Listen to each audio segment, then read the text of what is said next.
Elon Musk was on his way to another routine video conference about Tesla's Cybertruck when he noticed the crowd gathering at an Austin intersection. In the center stood a young girl in a worn red dress, her performance drawing phones up like magnets.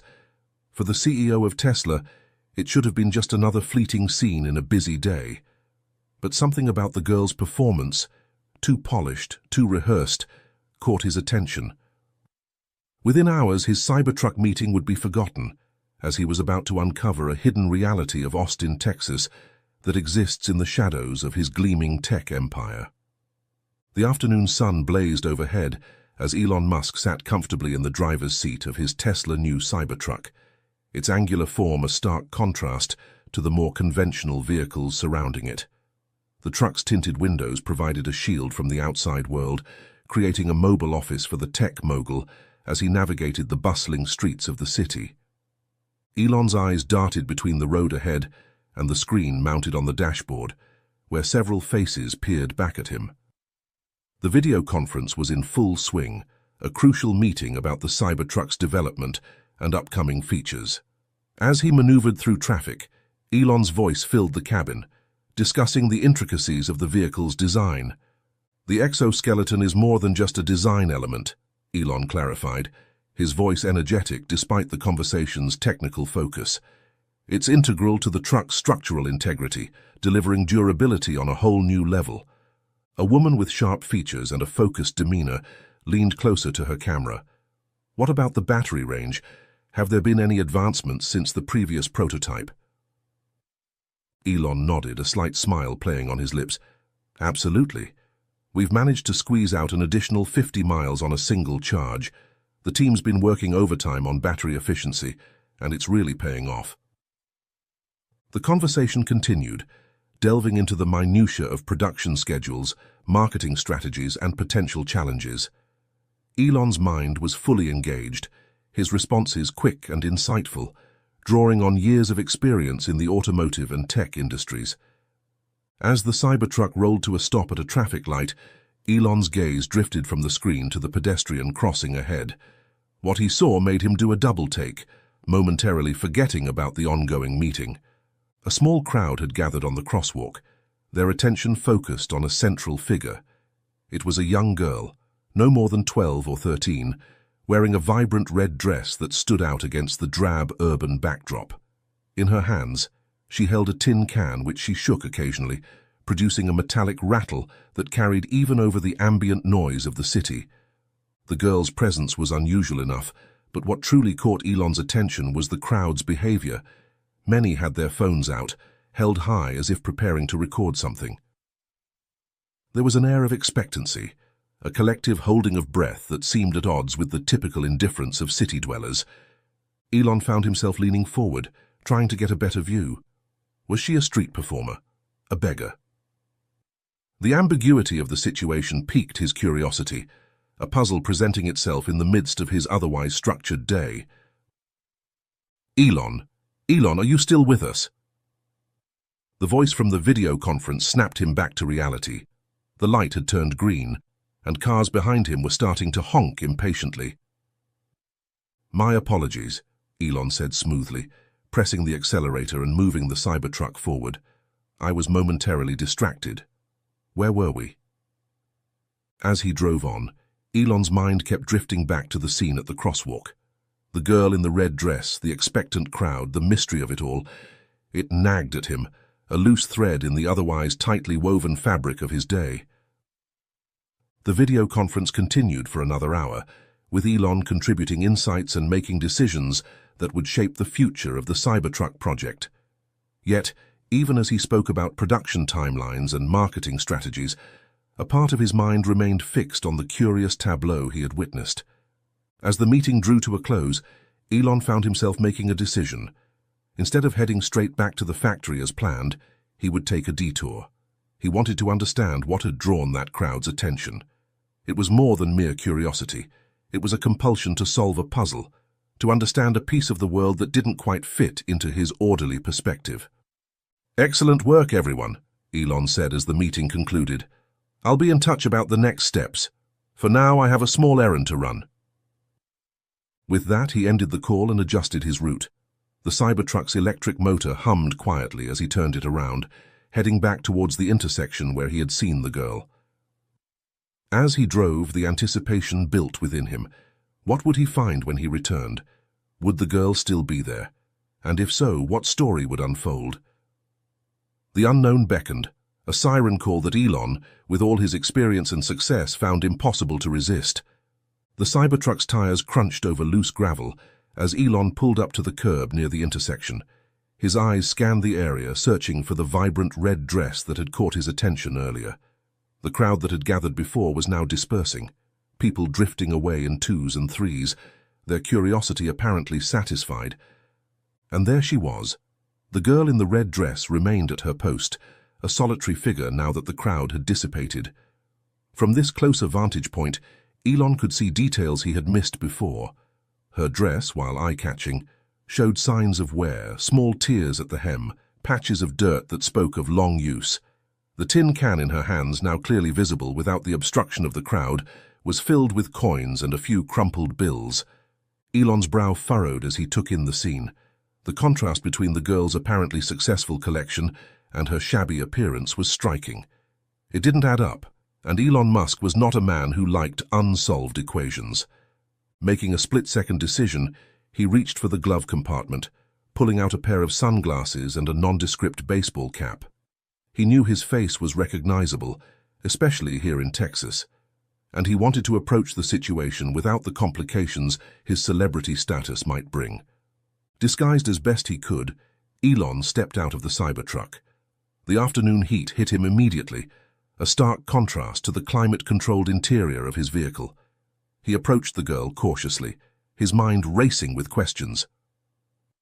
As he approached, the girl's eyes darted toward him, her expression a blend of caution and resignation. It was evident she was used to strangers approaching her, though Elon couldn't decide whether that was reassuring or unsettling. Hoping to put her at ease, he glanced around and noticed that the crowds had moved across the road, leaving the pedestrian walkway mostly empty except for a few passers-by. He removed his sunglasses. The girl didn't seem to recognize him. Just as he opened his mouth to speak, a woman's voice cut through the air. "There you are, sweetie. Great job today."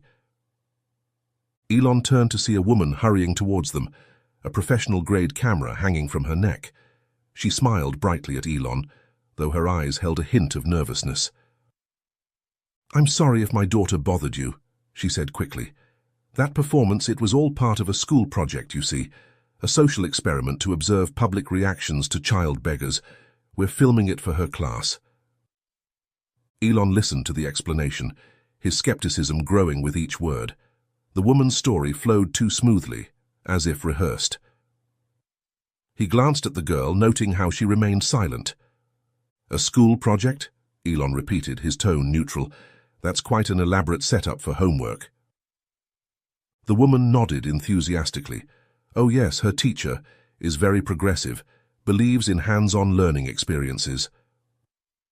Elon noticed that the woman didn't recognize him either, a realization that gave him the freedom to ask more direct questions. "If it's just a social experiment," he probed, "why collect actual money from people?" Elon's mind whirred. Something didn't feel right. The woman's smile faltered for a split second before returning full force. "Oh, we're donating all the funds to homeless charities. It's part of the project's ethical considerations." "I see," Elon said, though in truth he saw very little that made sense. "And which charities would those be?" The woman's hand tightened on the girl's shoulder. "Oh, various local organizations. We haven't finalized the list yet. Now, if you'll excuse us, we really must be going. We have to get home and edit the videos. The homework's due tomorrow, after all." Before Elon could press further, the woman had taken the girl's hand and was leading her away. Her voice carried back to him, artificially cheerful as she spoke about dinner plans and video editing software. Elon watched them leave, slipping his sunglasses back on before anyone could recognize him. His mind buzzed with unanswered questions. The disparity between the woman's polished explanation and the stark reality he had witnessed earlier gnawed at him. The professional camera equipment contrasted sharply with the girl's threadbare clothing, and the glib excuse about homework felt suspiciously convenient. Those details didn't make much sense. As their figures receded into the distance, Elon made his way back to the Cybertruck. He sat behind the wheel but didn't start the engine immediately. Instead, he stared out at the street, replaying the encounter in his mind. Something about the entire situation felt wrong, and Elon Musk was not the type to leave mysteries unanswered. His success had been built on noticing patterns others overlooked and challenging the status quo. Even though this scenario seemed minor in the grand scheme of things, it had activated that same sharp instinct. With a determined set to his jaw, Elon started the Cybertruck. He had come seeking answers and had only found more questions. But that, he decided, was just the beginning. Whatever was going on with that girl and her supposed mother, he was almost sure there was more to it than a school project.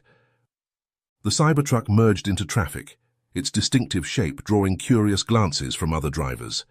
But Elon paid them no mind. His focus was entirely on the puzzle before him.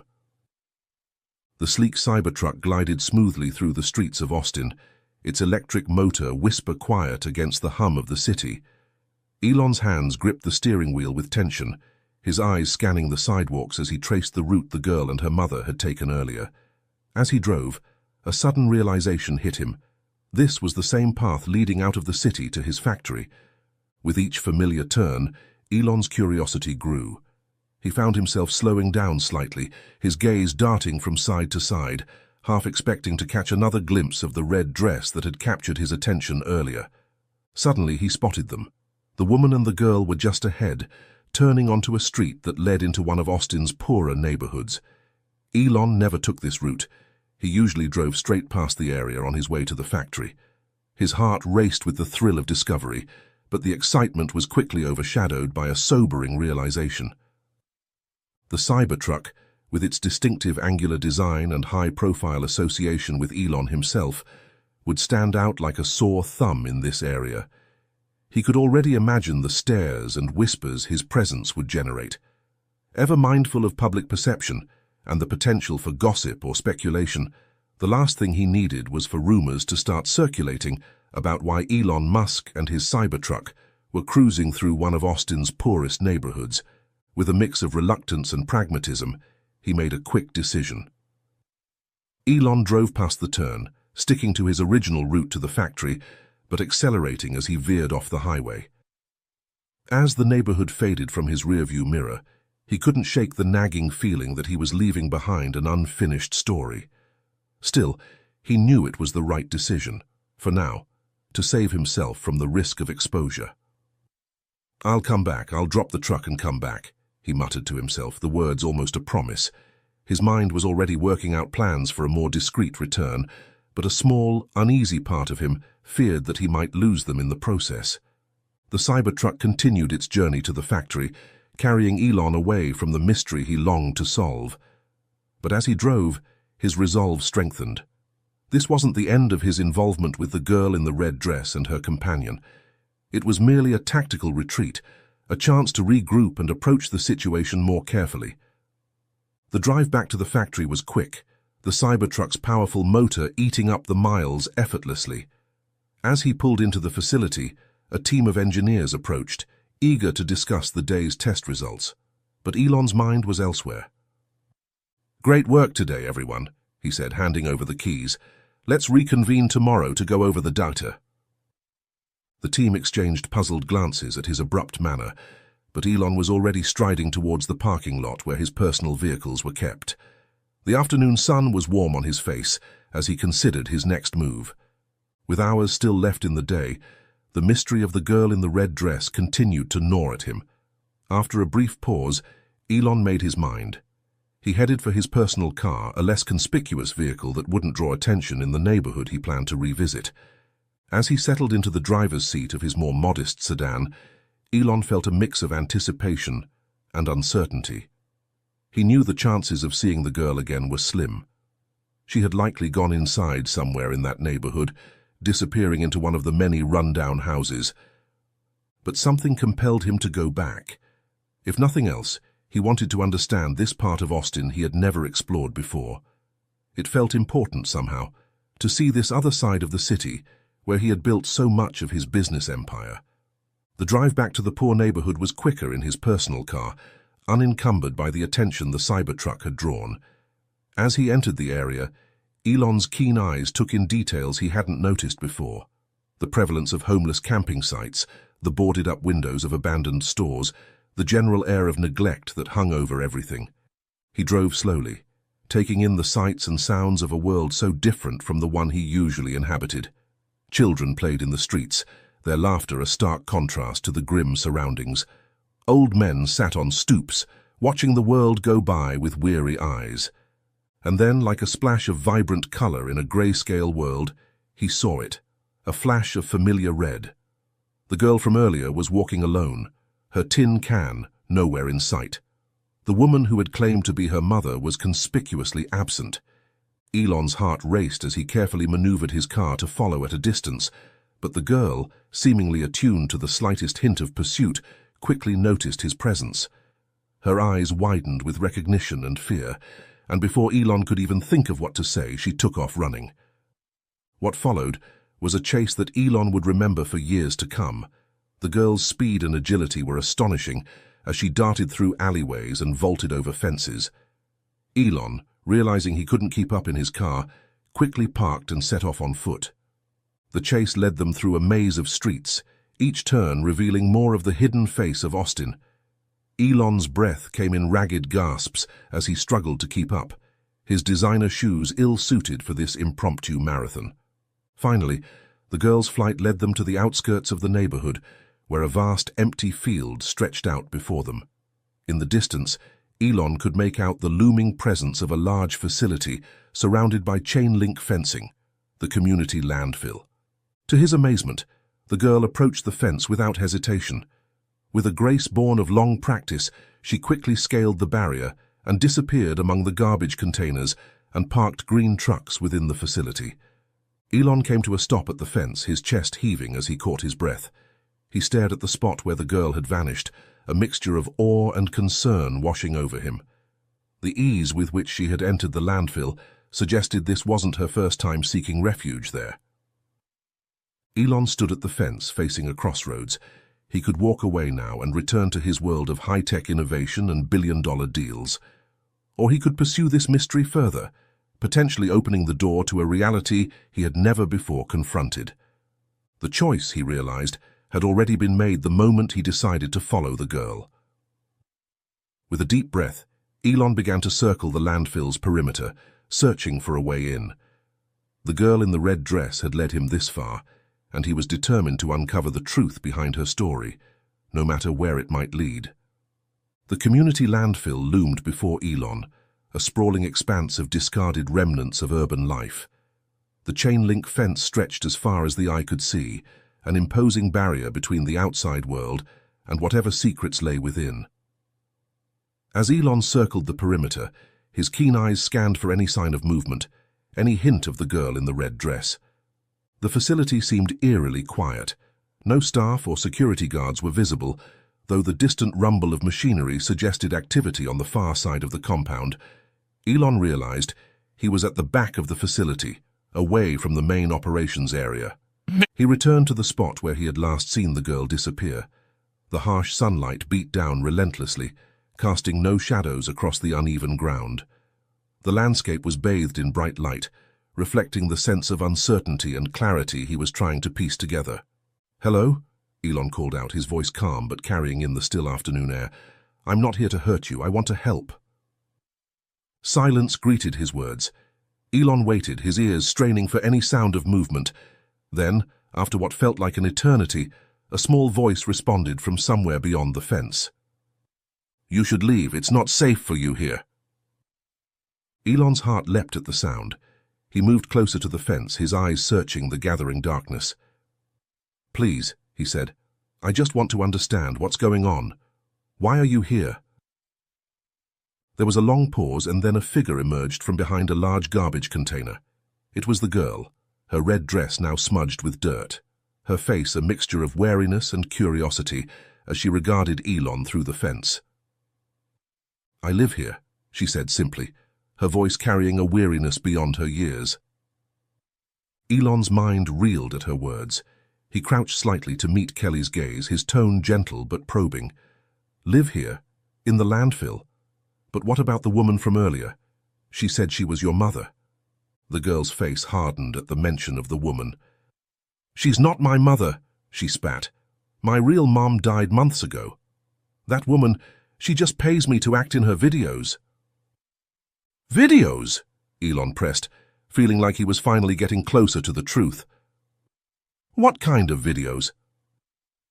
The girl, Kelly, as she finally introduced herself, explained that she didn't understand what the video was for, but she knew the woman paid her to act as a beggar on the street, with staged scenes and carefully crafted stories designed to tug at viewers' heartstrings. Elon's expression softened as he absorbed her words. And you go along with it because, he prompted gently. Kelly straightened her posture, a flash of defiance in her eyes. Because I need the money for school. Elon's brow furrowed. School, but I thought... He trailed off, remembering the woman's story about the social experiment being a school project. Her posture stiffened and her tone turned evasive. Does it matter? Why are you questioning me? She said, clearly trying to end the line of questioning. Sensing her discomfort and potential hunger, Elon decided to shift gears. Okay, I'm sorry for scaring you, he said, glancing toward the street. But if we do it over some food, will you tell me more about that woman earlier? There's a pizza place not far from here. Kelly's stomach growled faintly, betraying her, though her expression remained guarded. I don't know, she murmured, glancing toward the road as if contemplating an escape. Look, Elon continued, his tone casual. No strings attached.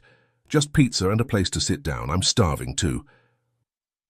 For a moment, she stood there weighing her options, then shrugged with feigned indifference. Without a word, she darted toward the fence separating them from the main road and scaled it with a swift, practiced motion.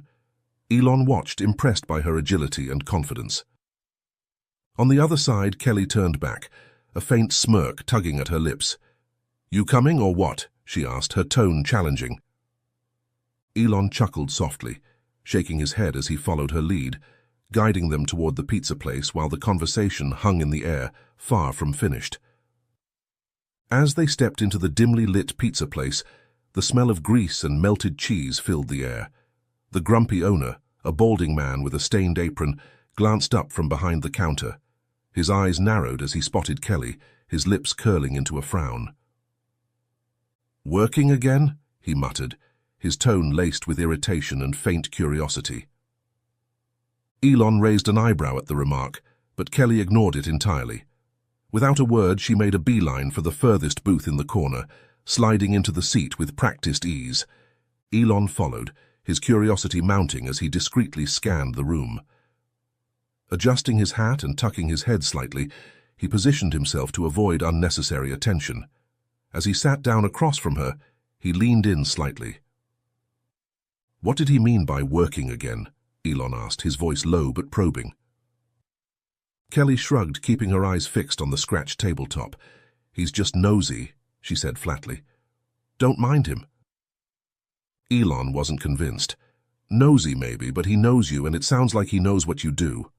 Kelly shot him a warning glance, her voice dropping to a whisper. Just leave it, okay? He doesn't matter. Elon nodded slowly, though his mind was far from letting it go. Instead, he signaled for a menu, all the while watching Kelly out of the corner of his eye as she sunk deeper into the booth, her defenses clearly still up. As the pizza arrived at their booth, Elon slid 4 slices onto the tray between them. He motioned for Kelly to eat, offering a faint smile. No strings attached, just eat. You can talk if you want or not. Up to you. At first, Kelly hesitated, but hunger eventually won. She grabbed a slice, nibbling cautiously at the crust, before digging in more earnestly. As the tension at the table eased, her guard began to lower. You said you're saving for school, Elon began gently, watching her closely. What kind of school is it? Kelly paused, wiping her hands on a napkin, her eyes darting away before she answered. It's not a real school. We call it that, though. It's run by this old guy. Everyone calls him the principal. He teaches out of his house. Elon's brow furrowed. An old guy teaching from his house? How does that work? Kelly shrugged, taking another bite before explaining. We pay by the subject, math, science, art, whatever. I don't have enough for everything, so I only pick what I like. Her eyes lit up as she continued, her passion breaking through. Art and science are the best. The principal's kinda grumpy, but he knows his stuff. Did you know you can mix certain chemicals to make paint colors that last forever? Elon leaned forward, drawn in by her enthusiasm. Sounds like you're really into it. Have you always liked science? She nodded, her expression softening. Yeah, my mom used to say I'd be a scientist one day. That's why I save every dollar I can to keep going. As the conversation deepened, Elon's tone grew serious. Why hasn't anyone, your principal or anyone else, reported this situation? There are programs, orphanages, people who could help you kids out. Kelly's expression darkened and she shook her head vehemently. You don't get it. Around here we don't trust the system. The government doesn't help people like us, they just take. Immigrant kids? They're afraid of being deported. And kids like me, they'd shove us in orphanages, and those places aren't any better than the streets. Elon studied her closely, sensing the pain behind her words. And the principal, why does he do it? Kelly shrugged again, her voice quieter now. He says it's better for us to learn something than nothing. He doesn't ask questions and we don't give him trouble. It works. For now. Her words were pragmatic, but the longing in her eyes told a different story, one of dreams too big for her small, contained world. Elon leaned back, considering his next move. Kelly, he said after a pause, his tone soft yet deliberate. How can I help you? I have resources, connections. I can make sure you and your guardian are taken care of, get you proper schooling, a safe place to live. Kelly froze, then shook her head, her walls coming back up. I don't need your help, she said firmly, standing abruptly. We're fine on our own. Wait, Elon started, but before he could say anything more, Kelly was already reaching for the pizza box.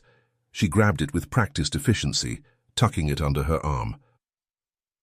I'm fine on my own, she said, heading toward the exit.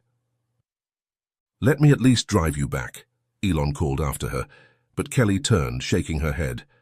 I'm good, she replied simply before disappearing through the door. And thanks for the pizza. Kelly turned and ran, disappearing once more into the maze of the street.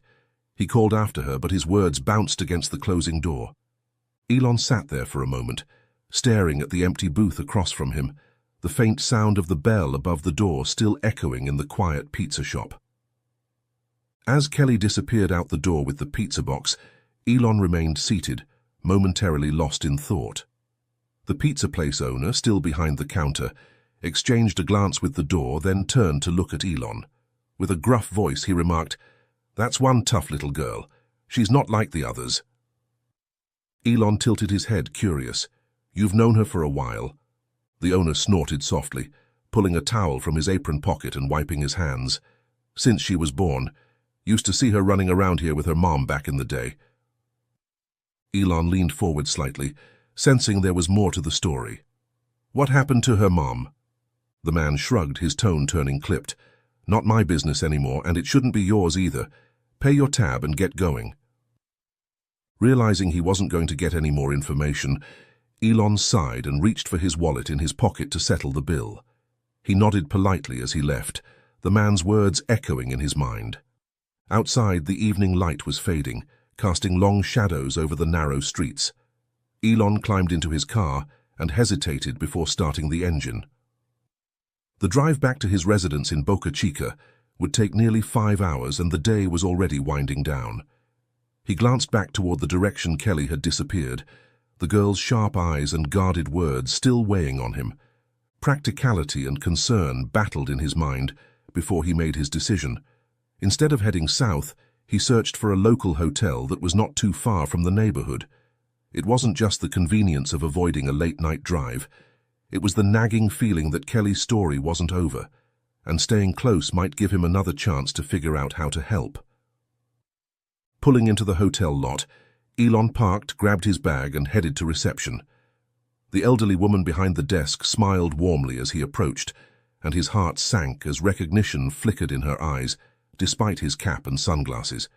He hadn't brought security, hoping to stay anonymous until his departure tomorrow. The woman, though discreet, couldn't hide her excitement at having a celebrity billionaire tech mogul checking into her small local hotel as she processed his check-in.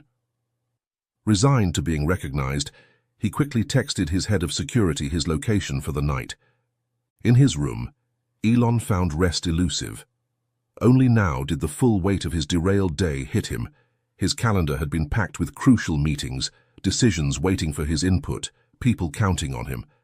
But he couldn't bring himself to check his phone and face the chaos he'd left in his wake. The thought made him wince, yet seeing Kelly disappear into that landfill kept replaying in his mind, haunting him. Despite the mounting professional consequences, he knew he'd made the right choice.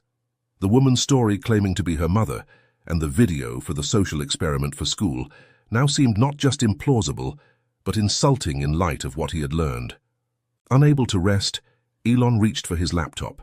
He opened YouTube and began searching for videos featuring child beggars in social experiments.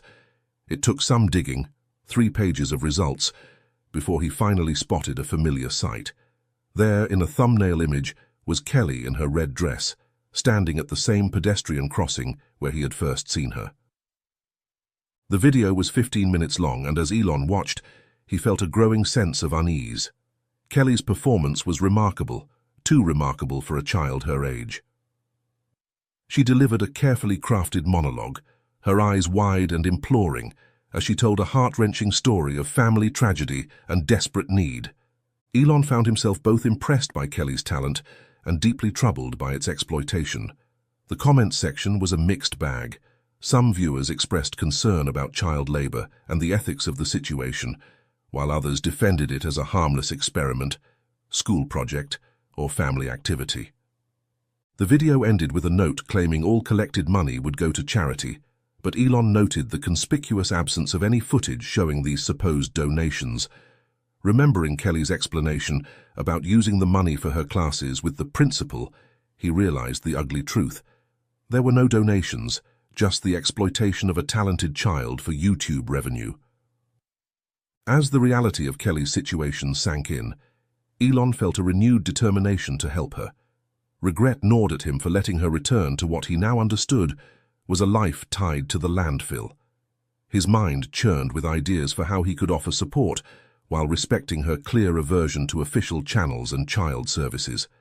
Resolving to find her again tomorrow, he planned to uncover more about her life and circumstances. By the time Elon finished his research and prepared for bed, the clock on his bedside table read 8:47 p.m. Yet sleep refused to come. Restless, he twisted and turned, his mind churning with worry. He couldn't shake the unsettling thought of Kelly sleeping in or near the landfill. What if the woman returned and took her to another place before he had the chance to see her again? Or worse, what if an urgent business matter arose tomorrow and pulled him away, leaving the mystery unresolved? The uncertainty was unbearable. Making a decisive move, Elon swung his legs over the edge of the bed and changed back into his clothes. Determination burned in his chest as he grabbed his keys. He was going back to the neighborhood, even at this late hour. The lateness of the night and the potential risks didn't matter. He couldn't let the thought of a child enduring such conditions go unanswered. As he left his hotel room, Elon knew he was embarking on something that could potentially change lives, not just Kelly's, but his own as well. The world of tech innovation and space exploration seemed far away now, replaced by the immediate urgent need to help a child in distress. The night air was cool as Elon stepped out of the hotel, a stark contrast to the warmth of the day. He climbed into his car, his resolve strengthening with each passing moment. Whatever the outcome, he knew he couldn't turn his back on what he had discovered. The chase through Austin had led him to this moment, and Elon Musk was not a man to leave a journey unfinished. The dashboard clock glowed 11:53 p.m. as Elon steered his Tesla through the quiet streets of Austin. The city had taken on a different character at this hour, the bustling energy of the day replaced by an eerie calm, broken only by the occasional late-night reveler or shift worker. As he approached the poor neighborhood he had visited earlier, Elon's senses were on high alert. He wasn't entirely sure what he was looking for, but he knew he couldn't rest until he had done, or learnt something, anything, to help Kelly. Before he reached the landfill, movement near the homeless camping sites caught his eye. Elon's heart raced as he recognized a familiar figure, the woman with the camera from earlier. Making a split-second decision, he parked his car at a discreet distance and proceeded on foot, using the shadows to conceal his presence. The woman moved with purpose, her steps quick and assured despite the late hour. Elon followed at a safe distance, his curiosity and concern growing with each step. As they turned a corner, he saw another figure join the woman. It was Kelly, still in her red dress from earlier. Elon watched as Kelly handed over a large black plastic trash bag to the woman. The contents were a mystery, but given what he knew about their living situation, he could guess it was likely items salvaged from the landfill. Together, the woman and Kelly walked hand in hand towards a structure that became visible in the dim light. As they drew closer, Elon realized with a start that it wasn't a proper building at all, but the burnt-out shell of what had once been a house. The scene before him was heartbreaking. The house was little more than a skeleton, its walls crumbling, wooden foundation warping, and windows devoid of glass. Only a small portion still had a roof, offering meager protection from the elements. Elon watched as Kelly and the woman huddled in a corner, beneath a tattered blanket, illuminated by the weak glow of a battery-powered lantern. They began to sort through the contents of the trash bag, their movements practiced and efficient, a clear sign this was a nightly routine. Kelly pulled out a battered pair of shoes, holding them up for the woman to see. "Look, Mom, these might fit you, they're still good." The woman took them, inspecting the soles with a critical eye. Better than the ones I've got now," she said, slipping them on to test the size. "Not bad, Kelly, you did good." Kelly beamed briefly, then reached into the bag again, pulling out what appeared to be an old book with a torn cover. "Found this too," she said, brushing dirt from the pages. "Maybe we can sell it if it's worth something." The woman glanced at the book but waved it off. "We'll see. Books don't bring much unless they're special." Kelly nodded and continued sorting, but then she paused and pulled something from the bag, the now half-empty pizza box, the one Elon recognized the girl took away this afternoon. Kelly opened it to reveal the remaining slices and held it out. "Here, I saved you some." The woman's face softened, a faint smile breaking through her weary expression. "You shouldn't have, Kelly. You need to eat." "I already had two," Kelly replied, her tone casual but with a hint of pride. "Besides, it's pizza. You deserve something good for once." The woman took a slice, biting into it slowly, savoring the rare treat. "Thanks, kiddo," she said quietly, her voice betraying a flicker of affection. As they continued their sorting, Elon remained rooted in place, observing the scene unfold. The reality of their situation hit him like a physical blow. She called her Mom. This burnt-out shell was their home, the landfill their source of sustenance. The video, the begging, the elaborate stories, all of it was a desperate attempt to survive in a world that had all but forgotten them. For a moment, Elon stood frozen, overwhelmed by the magnitude of what he was witnessing. But then, drawing on the courage that had driven him to revolutionize industries and chase seemingly impossible dreams, he made a decision. Stepping out from his hiding place, Elon approached the burnt structure. His sudden appearance startled both Kelly and the woman, their initial reaction one of fear and anger at being discovered in their vulnerable state. "Please," Elon said, raising his hands in a gesture of peace, "I'm not here to cause trouble, I want to help." The woman looked up sharply, her eyes narrowing as she recognized him. "You again? The man from this morning, what do you want?" Elon took a steadying breath, deciding that honesty was his best approach. "I saw Kelly earlier today, and I've been worried ever since. I just want to understand your situation and see if there's any way I can help." "I told you already, I don't want your help." Kelly's voice rose, cracking with frustration. She clenched her fists and stepped between Elon and the woman, as though to shield her. "Thanks for the pizza, but leave me alone, leave us alone." The woman, whom Elon now assumed was Kelly's guardian in some capacity, tilted her head. "Wait a second," she said, her tone laced with concern. "You met him again? Today?" Kelly glanced back at the woman but didn't answer, her body tense. Elon took the opportunity to speak again, his voice calm but firm. "Yes, we met earlier, and I wanted to make sure she was safe. I'm not here to report anyone or cause problems. I just think there's a better way to help you both." The woman exhaled slowly, crossing her arms as she looked between Kelly and Elon. "Why should we trust you?" she asked firmly. "We're managing just fine." Elon gestured to the burnt house around them. "Because no one should have to live like this," he said simply, "especially not a child." Kelly's eyes darted between the two, her defenses still up. "I'm fine living like this," she said again, her voice lower this time, but the tremor in it gave her away. There was a long moment of silence, broken only by the distant sounds of the city. Then, slowly, Alexandra nodded. The woman placed a hand on Kelly's shoulder, her face expressionless. "Fine, we'll listen," she said quietly, though the caution in her voice remained. "But what do you want in return for your help? Surely there's a price." Under the lantern light, Elon joined them in the corner of the burnt-down house, each step a mix of determination and uncertainty.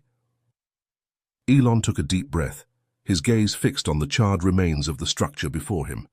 The place, once a home, was now little more than a collapsed skeleton of its former self. Walls caved in, debris scattered, the smoke-scarred remnants of what used to be a sanctuary. "I don't need anything from you," Elon said. He shook his head, his voice steady and sincere. "I'm not asking for payment or anything in return. All I want is for you to tell me your story. Honestly, truthfully. I want to understand what you're going through so I can help in a way that actually makes a difference. That's all." The woman hesitated, her sharp eyes scanning him, and Kelly's guarded stance didn't loosen either. But after a long pause, a tiny flicker of trust seemed to seep into the woman's expression, though she remained tense. "My name's Alexandra. I'm Kelly's birth mother. This used to be our home," she said, gesturing toward the ruins behind them. "Before the fire, it took everything. My husband didn't make it out. It's just been Kelly and me since then." The words landed heavily between them. Elon's chest tightened as he absorbed the raw grief in her voice. "I'm sorry for lying to you, sir," Kelly said. "She's truly my mum, but we don't always tell people that. For a long time, we've spun stories about our relationship depending on the circumstances, told people we're not related, that she's just my employer. Sometimes Mum said that I'm her daughter. It's safer that way." Elon blinked, trying to process this new detail. "So what you said this morning after the performance was true? You're her mother?" Alexandra nodded slowly. "But why?" Elon asked, the question pressing on his mind. "Why go through all of that?" Alexandra's face grew serious. Because people don't understand, they get curious, and when they do, they start poking around. When they see how things really are, child services, the police, they would come and they'd separate us. We can't risk it. They'd take her away. Kelly glanced at her mother, her eyes filled with both understanding and pain. She was quiet, her posture rigid as she watched Elon closely. "You're not the first one to ask questions about us," Alexandra added, her voice laced with a protective sharpness. "And we've learned that it's better to lie, to confuse people enough to make them lose interest. You're not the first person who's been curious, and I'm sure you won't be the last. But it's always the same. People want to help, but they don't understand. They can't understand what we have to protect. So if you really want to help, you have to understand that this life, what we're doing, it's all about keeping us together." Elon felt a deep sense of compassion stir inside him. He understood now. This wasn't about deceit for the sake of hiding. This was survival. "I respect that. I'm not here to take anything from you," Elon said softly. He hesitated for a moment before mentioning the video he had watched earlier. "Now tell me more about the video you did. I saw the YouTube video. It seemed like you were performing. I was wondering about that." Elon watched as Alexandra and Kelly's expressions shifted, the weight of their reality settling into the conversation. Alexandra's eyes tightened slightly, but she didn't seem surprised. She had probably expected this question sooner. "I work for someone," she explained, her voice matter-of-fact. "Someone who owns or manages the channel, though I'm not entirely clear on all the details. They pay us to make videos, but it's not much. Just enough to get by, enough for food and to pay for Kelly's classes. From the sound of it, I bet you were paid so little for those viral videos, Elon noted, his voice tinged with disbelief. Alexandra let out a bitter laugh, her eyes downcast. You're not wrong, but it's enough for what we need for now. Kelly shifted uncomfortably in her seat, glancing between them. Elon looked at them both, his mind swirling with the complexities of their lives. I understand. But what about where you live? The place where you're staying now, the landfill? Alexandra exchanged a glance with Kelly, then sighed. It's not great. I mean, this burnt-out place used to be our home. It's got no roof, no walls, but it's where we've been staying. We're here when the weather's good, when we need somewhere to sleep. She paused, her voice softening a little. But the landfill, it's not where we live full-time, just when the weather is bad and we need roofs over our heads. There are parts of it that are safe enough when we need shelter.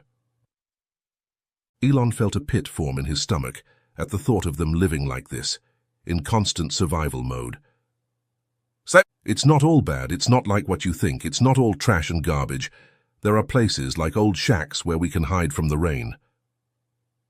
Elon absorbed this, his mind racing with the implications. It was a life no one should have to live, and yet it was the reality they faced every day. He couldn't imagine the hardships, the constant worry about where to sleep, where the next meal was coming from, or what would happen if they got caught. So what about that offer, sir? The one to help us, does it still stand? Do you still want to help us after hearing about our lives?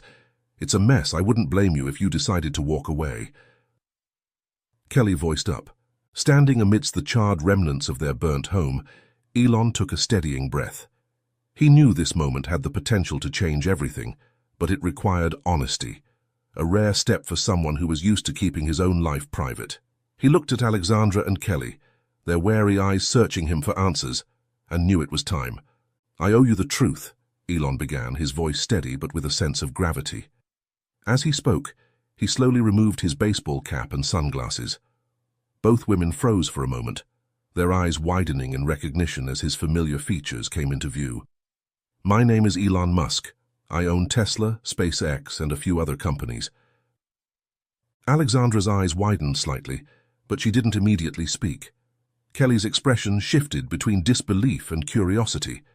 Elon could see them processing the information, unsure whether to believe him, unsure what to do with the revelation. The Elon Musk?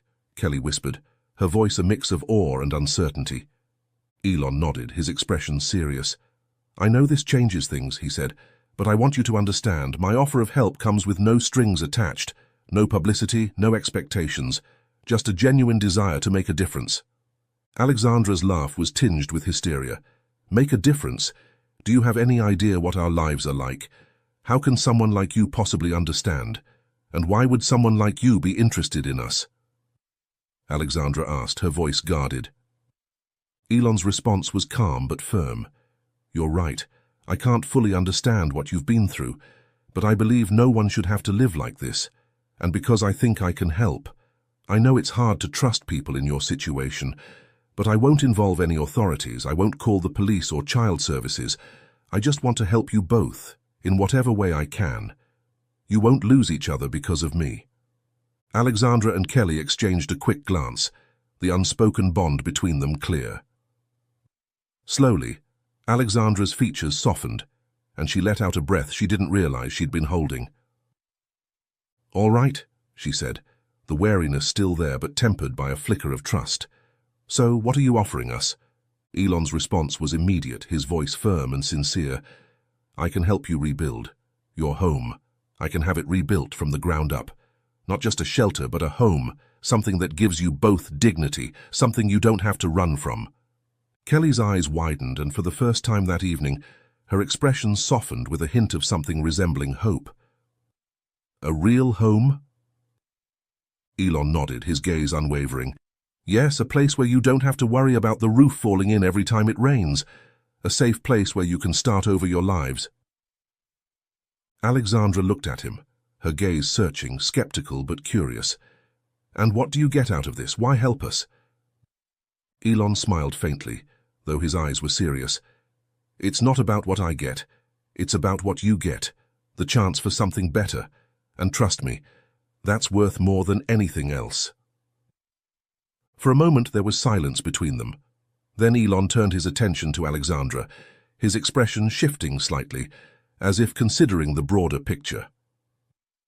"You've been undervalued," Elon said, his voice growing more assured. "The work you're doing with those videos on YouTube deserves more, much more. From the way it looked, those videos were earning a lot of views, but the payments you're getting, they're a fraction of what they should be.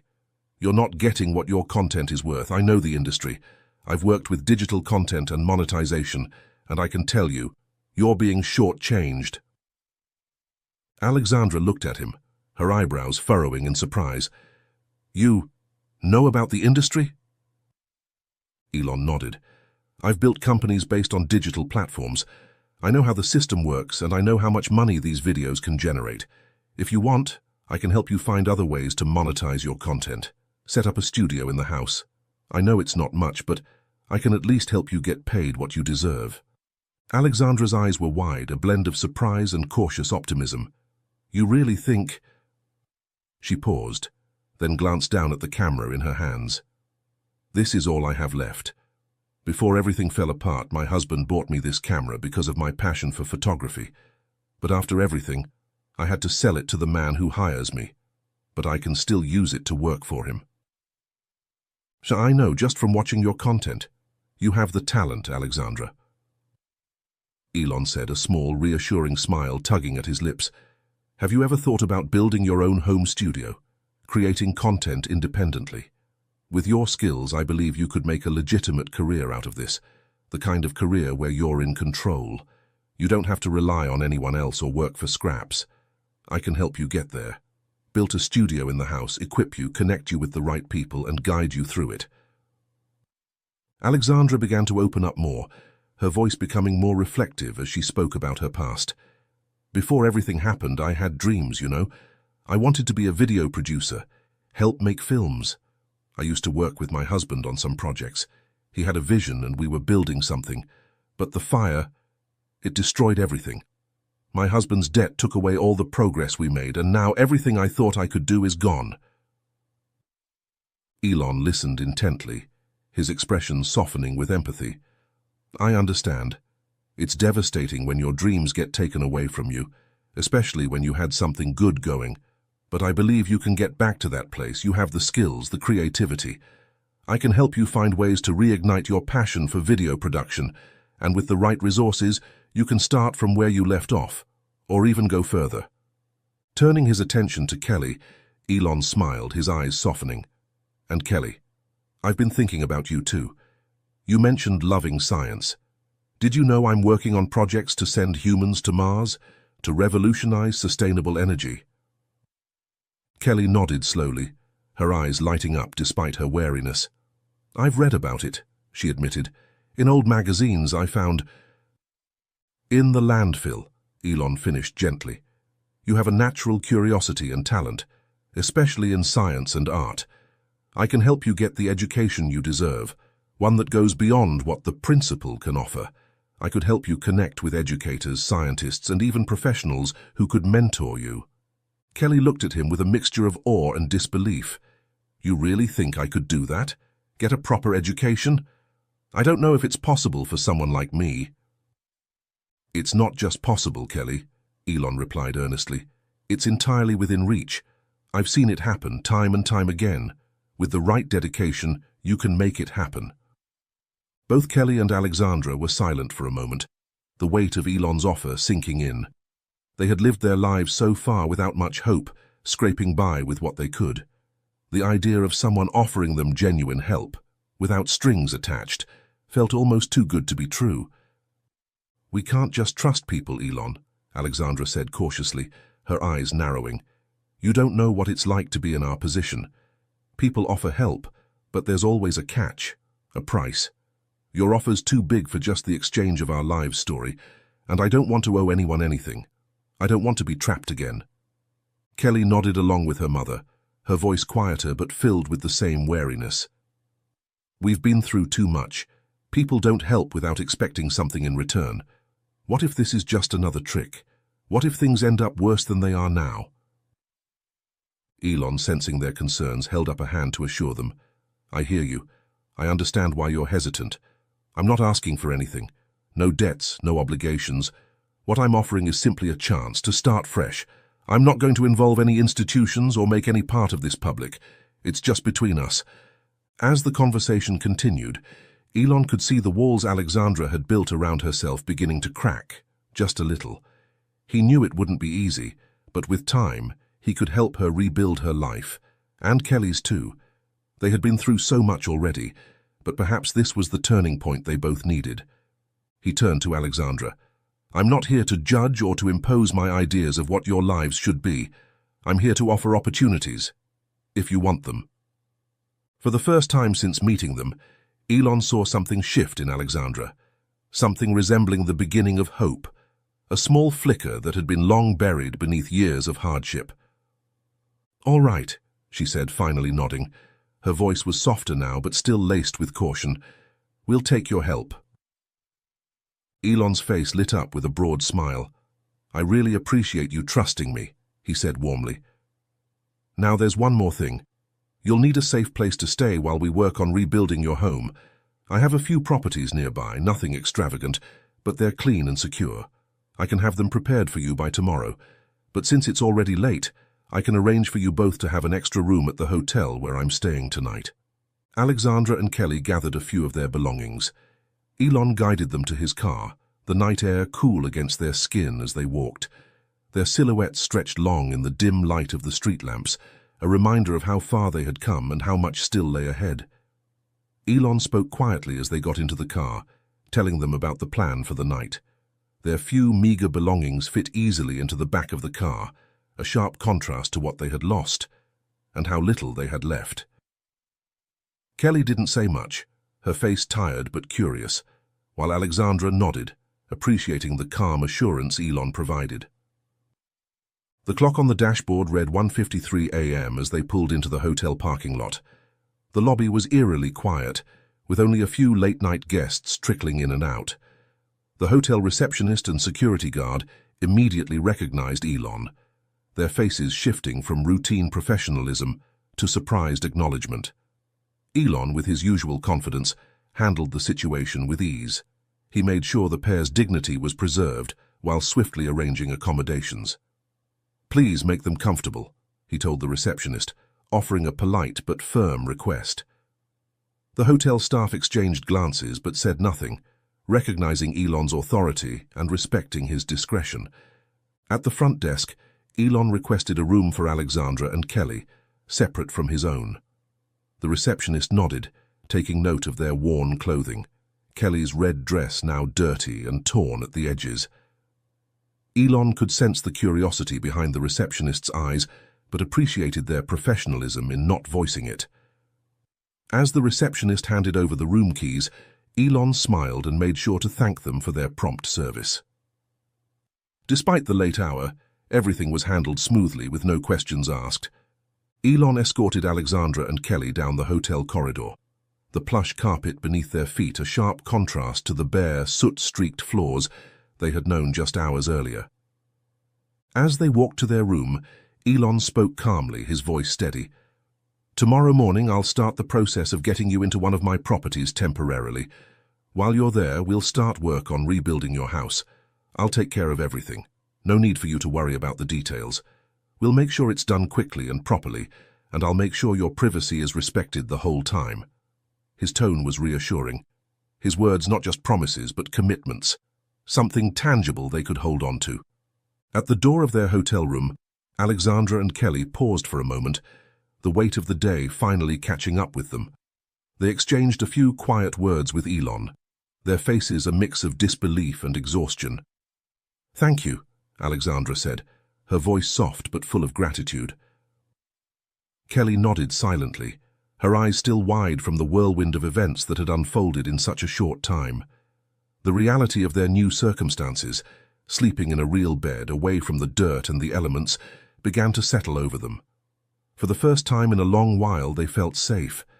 The door to their room clicked open, revealing a comfortable, well-appointed space, a far cry from the burnt-out shell they had been living in. Kelly's eyes widened slightly at the sight of the clean sheets and soft bed. Alexandra took in the surroundings, her face softening with relief and gratitude. "I'll see you in the morning," Elon replied, his tone reassuring but gentle. He gave them one last look before stepping back, allowing them the privacy to absorb everything. The door closed softly behind them. Elon stood for a moment in the quiet hallway, watching the door close, his thoughts lingering on the two women inside. They had gone from a life of survival to a place of relative safety, a significant shift that he could only hope would be the first step toward a more stable future. The weight of his commitment to them settled on his shoulders, but it was a responsibility he had already accepted. His promise to help them rebuild their lives was not just an empty gesture, it was now a path he had to walk alongside them. As Elon walked back toward his own room, his mind was already running through the next steps. The logistics of the following day were already clear in his head. Coordinating the construction of a new home for them, finding a school for Kelly where she could properly pursue her scientific interests, and connecting Alexandra with professionals who could help her create content and develop a legitimate career in video production. Elon knew it would take time, but he felt a deep sense of purpose in the plan he had set in motion. Before entering his room, Elon paused at the door, his mind filled with a quiet determination.